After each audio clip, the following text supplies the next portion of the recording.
This week, we're finally getting the clash we've all been waiting for.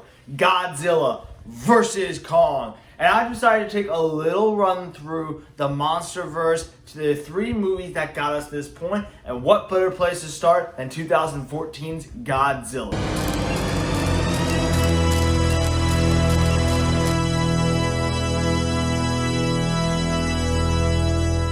Welcome to Silver Screen Talk. My name is Luke LaPointe. I started this channel because movies are a big part of my life, and I want to talk about them with people who care about them as much as I do. With that, remember to hit that like and subscribe button. And most importantly, as we are talking about movies, I want to hear you down below if you've seen all the Monsterverse movies. We're going to start with Godzilla. What have you thought about Godzilla? How do you think it plays into the entire Monsterverse? Where does it rank in your Monsterverse movies? And let me know once Godzilla vs. Kong comes out. I want to hear that all down below. And now, let's get into it. First off, this is a good movie because it's the one that started it all in terms of the Monsterverse and gave us this really fun monster action. We hadn't had a good American-made Western, Godzilla movie. All the good Godzilla movies were coming from Japan, the Toho films, which are great. But we hadn't had an American adaptation that was good. We only had the one with Roland Emmerich in 1998 that was just pure garbage, absolute shit.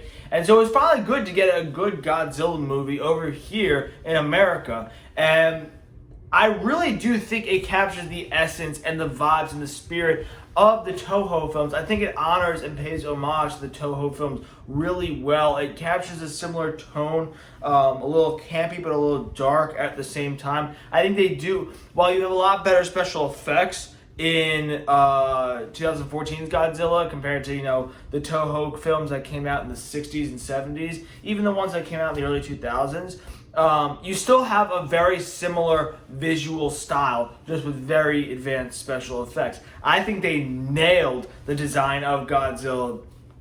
And Roland Emmerich's 1998 Godzilla, he looked like this. That is not how Godzilla is supposed to look. He is supposed to look actually like a lizard. He's supposed to look like he did in the Toho films. He's supposed to look actually kind of like scary, not like a joke, but also a little bit cuteness in there, like, oh, you feel a little sympathy for Godzilla. They nailed the design, and they did a good job channeling what Godzilla looked like in the old Toho films, even the newer Toho films, but they brought it to the 21st century with advanced special effects and CGI. They brought Andy Serkis in to kind of consult some of the mocap stuff with Godzilla, and they nailed it. The movements, the design, everything, the facial features, everything about Godzilla was done really well in terms of the design. And I really do like the direction that Gareth Edwards took this movie. And I love Gareth Edwards. I love Rogue One, and like I said, he paid homage to the old Toho films, but he had a very serious tone in this movie, and I kind of like the way he went about these monster fights, setting up these monster fights, and the antagonists that I'm going to get into in a bit. Of the three current Monsterverse movies, that's Godzilla, Kong Skull Island, and Godzilla King of the Monsters, I think that this has the best story of the three. Obviously, I haven't seen Godzilla vs. Kong yet. I'm hearing it's got a pretty good story, but of the three that are out so far, this has the best story. It's the most cohesive story, and I think that's because it's the simplest. The thing about Kong Skull Island is that you have a lot going on the island with three different groups of characters who end up converging, but at that point, there's so much that happens that you get a little lost. And I know it's a type of movie where you shut your brain off, but you want a little bit of a cohesive story. And Godzilla King of the Monsters, there's even more going on. There's so much going on in that movie. This one had a pretty good storyline that brought up nuclear energy, nuclear war, stuff like that was actually touched upon in the old Toho films. And I think they did it very delicately, and I think they did it very well. I think they weaved it into the 21st century really well, and I thought they presented it pretty well to American audiences, something that we could understand. And I think we got from point A to point B with good monster fights in between. I think that we did that all pretty well for the most part. Of the performances, I loved Bryan Cranston. Bryan Cranston was awesome in this movie. I mean, Bryan Cranston, just don't miss. All hits, no misses with Bryan Cranston.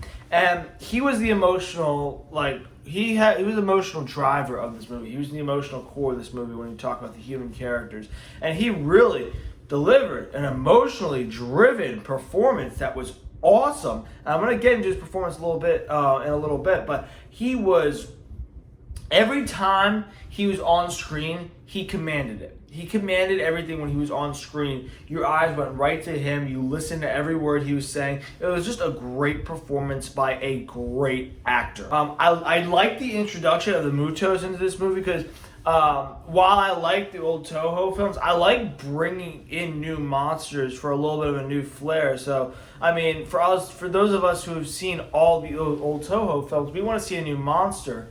Kind of while we're introducing this new world.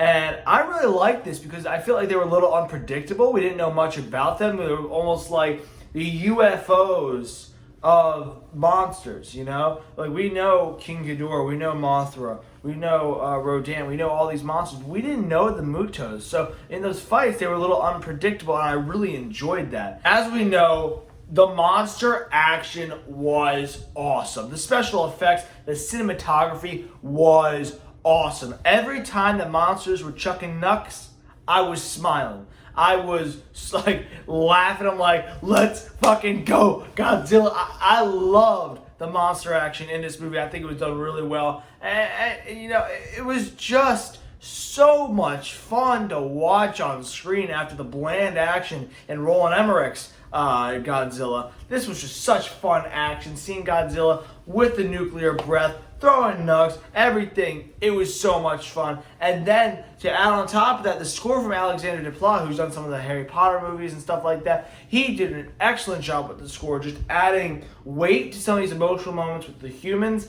and then also just adding a sense of epicness in the monster fights. However, this movie is not perfect. While the story was pretty good, it had its problems. It did jump around at points and give us a lot of different groups doing a lot of different things. So there was a lot to follow, especially after Bryan Cranston's character died. And that's one of the things I didn't like. They cut Bryan Cranston out of the story so damn early. I would have loved to see him interact with Godzilla the way that Aaron Taylor Johnson did. But we didn't get to see that because they killed him off. I don't know if that was his choice or whatever, but major mistake killing off the emotional core of the human part of the movie, because the rest of the humans, save from Ken Watanabe, were not interesting.